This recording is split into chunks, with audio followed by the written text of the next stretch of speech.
పేరు? కనకలింగం సార్. ఏ ఊరు? ఈ ఊరే సార్, జీవనగర్. సైన్ చేయి. సారీ మామ, అన్నిటికీ వాడే కారణం. బస్సులో బాటిల్ పాస్ చేశాడే, వాడి మొహం నీకు గుర్తుందా? ఉదయరాజ్. బస్సులో అని సరిగ్గా చూడలేదురా, ఆఫీస్లో చూశాను. ఫ్లాట్ నంబర్ రే ఆడిని దొరికి చేయాలరా. ఎక్కడ పని చేస్తున్నావు? పనేం లేదు సార్, వెతుకుంటున్నా.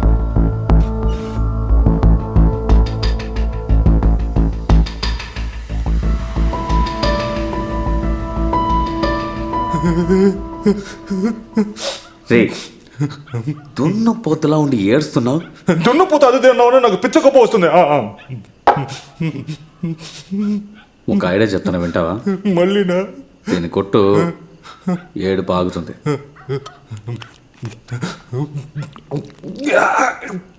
రే వద్దబ్బా, ఘాటుగా ఉంది. ఇదిగో తీసుకో. ఆగదబ్బా. టైం అయింది, వెంటనే ఎలిఫెంట్ గేట్కి రా, కాల్ వస్తుంది. మళ్ళీ చెప్తున్నా, ఒక్కడివే వస్తే తీసుకెళ్తావు, గుంపుగా వస్తే ఏరికెళ్ళాలి. తీసుకెళ్లాలా ఏరికెళ్లాలా అని నువ్వే డిసైడ్ అవ్వు. వేరే వేరే నంబర్ నుంచి కాల్ వస్తుంది, కన్ఫ్యూజ్ అవ్వకు. ఏంటి, ఎవరో తెలిసిందా? ఇంకోసారి కాల్ వస్తే ఎవరో కనిపెట్టొచ్చు సార్.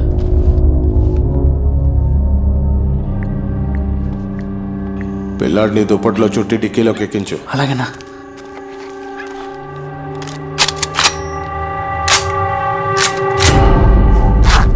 ఊరుగానోడు ఈ ఊరొచ్చి నన్నే ఎదిరించి మాట్లాడతాడా? ఈ ఊళ్ళో వాడు ఎలా బతుకుతాడో చూస్తా. ముందు పోలీసులతో ఎలా మాట్లాడాలో నేర్చుకోమరు. వెళ్ళవయ్యా, వెళ్ళి ఆ ఫైల్ పట్టరా. వెళ్ళు.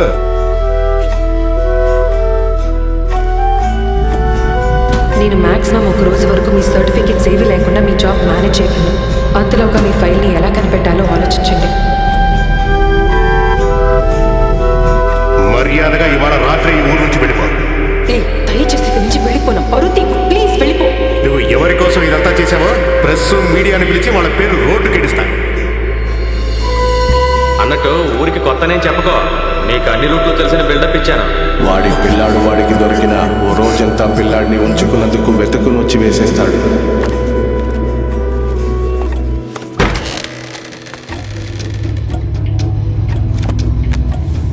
సార్ అన్నా